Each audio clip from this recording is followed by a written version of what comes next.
Imagine um jovem de apenas 19 anos, sem nenhum microfone, sem Instagram, sem transmissão ao vivo. Ainda assim, esse jovem lotava auditórios com milhares de pessoas sedentas por ouvir suas palavras.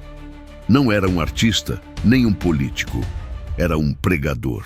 Um homem com uma voz poderosa e uma convicção inabalável. Charles Haddon Spurgeon. Por que Spurgeon continua relevante até hoje, mesmo séculos depois? O que esse homem tinha de tão extraordinário que o fez ser conhecido como o príncipe dos pregadores? A resposta está numa história cheia de reviravoltas, conversão dramática, batalhas teológicas, sofrimento físico e emocional, e um legado que ainda hoje desafia a igreja contemporânea. Neste documentário, você vai conhecer como um jovem sem formação acadêmica incendiou os púlpitos de Londres, os escândalos e perseguições que enfrentou, as obras sociais que fundou e as profecias que fez sobre o futuro da igreja. Segure firme. A jornada começa agora. Charles Haddon Spurgeon nasceu em 19 de junho de 1834, na pequena vila de Kelvedon, Essex, Inglaterra. Seu pai era um comerciante e pregador leigo. Seu avô, pastor congregacional. Apesar da linhagem cristã, Spurgeon passou seus primeiros anos de vida imerso em dúvidas espirituais. Ele mesmo disse mais tarde que não conhecia a paz verdadeira. Sentia o peso do pecado e a ausência de sentido. Foi uma infância marcada por leituras profundas, especialmente dos puritanos.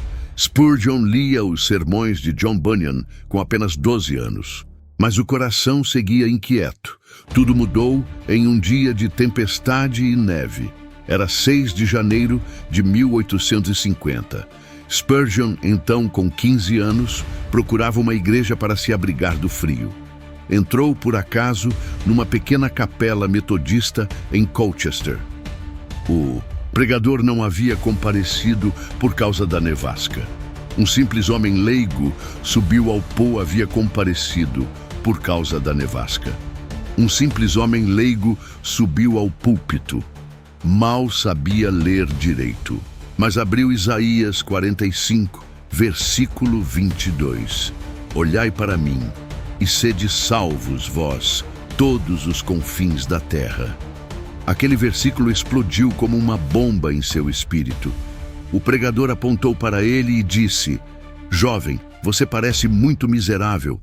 Olhe para Jesus Cristo. E ali, naquele momento, algo sobrenatural aconteceu. Spurgeon descreve sua conversão como ser levado das trevas para a luz em um segundo. Uma paz indizível encheu seu coração. A partir daquele dia, seu destino estava selado. A paixão por Cristo que nascera naquele banco da capela nunca o abandonaria. Depois da conversão, Spurgeon não demorou a agir. Aos 16 anos, já era professor de escola dominical. Aos 17 anos, pregava em vilas rurais e a notícia de sua eloquência se espalhou como fogo em palha seca. Ele não tinha diploma teológico, não frequentou seminário, mas o que ele tinha, e em abundância, era a chama do Espírito Santo e um profundo amor pela palavra. Em 1854, aos 19 anos, foi convidado para pregar na New Park Street Chapel, em Londres. Era uma igreja em declínio, com poucos membros, mas bastaram algumas semanas para que os bancos começassem a se encher.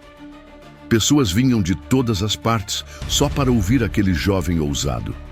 Com o tempo, a multidão era tão grande que o templo original não comportava mais. Spurgeon passou a pregar em teatros e salões. Em 1861, foi inaugurado o famoso Tabernáculo Metropolitano, com capacidade para mais de 5.000 pessoas sentadas. Mesmo assim, ficava lotado, e muitos ouviam os sermões de pé, sem microfone, sem Instagram, apenas com sua voz. E que voz! Spurgeon treinava sua pregação em campos abertos para aumentar a projeção vocal. Dizem que, em silêncio absoluto, sua voz podia ser ouvida a quase 500 metros de distância. A Bíblia é como um leão. Não precisa de defesa, apenas de ser solta. Esse era seu estilo. Direto, apaixonado, centrado na cruz. Suas palavras cortavam como espada, mas também curavam como bálsamo.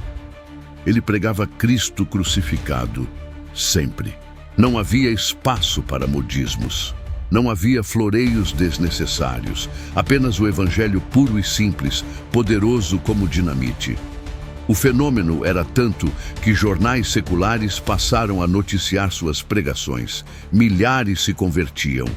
Críticos diziam que ele era dramático demais, mas o povo comum, esse o chamava de profeta. E assim, ainda jovem, Charles Spurgeon se tornava o pregador mais influente da Inglaterra e talvez do mundo inteiro. A fama de Spurgeon crescia, mas junto com ela vinham as provações. Ele lutava diariamente contra crises severas de gota e doenças reumáticas. Sofria também com crises de ansiedade e depressão profunda. Chegou a dizer que seu coração era um campo de batalha onde a fé enfrentava a escuridão. Em 1856, um incidente o marcou profundamente. Enquanto pregava para milhares em um auditório, alguém gritou: "Fogo!" Houve pânico. 7 pessoas morreram, centenas ficaram feridas. Spurgeon, devastado, pensou em abandonar o ministério.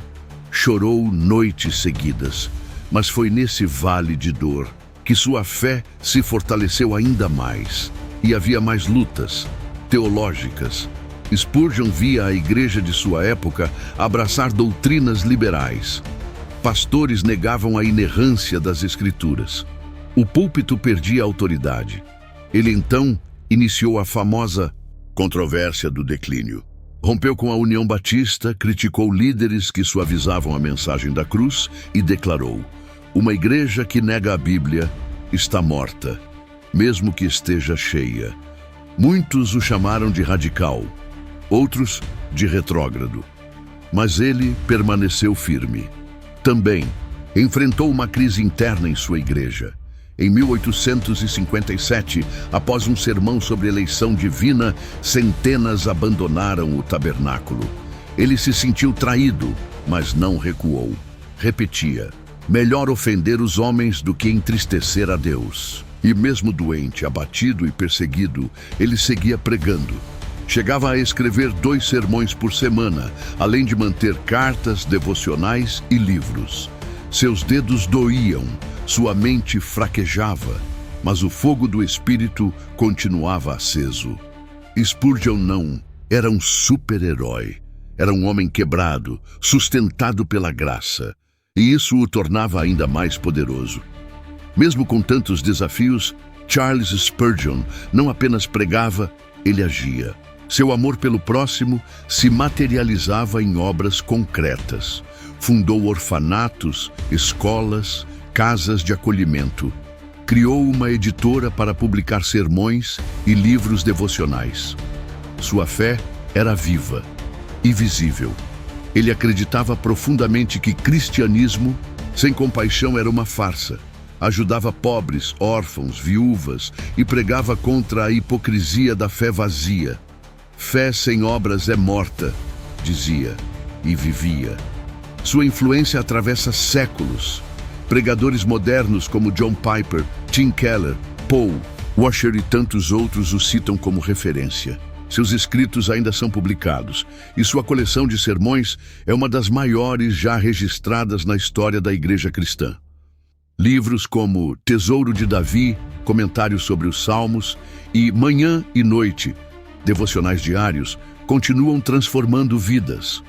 Spurgeon morreu em 1892, aos 57 anos. Seu último sermão terminou com uma frase que parece ecoar até hoje: "Meu Senhor, eu tenho te proclamado. Agora, receba-me em teu descanso." Ele partiu, mas deixou uma herança viva. Na era das aparências, ele nos lembra do valor da essência. Em tempos de discursos vazios, ele nos convida ao poder da verdade. Spurgeon foi, é e continuará sendo o príncipe dos pregadores. De um garoto do interior, perdido em meio às dúvidas, a um dos maiores nomes da pregação cristã em todos os tempos. A história de Charles Spurgeon não é apenas inspiradora, ela é um chamado para que sejamos fiéis à verdade, um chamado para que sirvamos com coragem, um lembrete de que Deus ainda usa homens comuns para fazer coisas extraordinárias. Spurgeon nos ensina que a fé não é um acessório, é a essência. Que o Evangelho não é uma opinião, é o poder de Deus. Se você foi tocado por essa história, faça parte da continuação desse legado. Curta este vídeo, compartilhe com alguém que precisa ouvir essa palavra e inscreva-se no canal.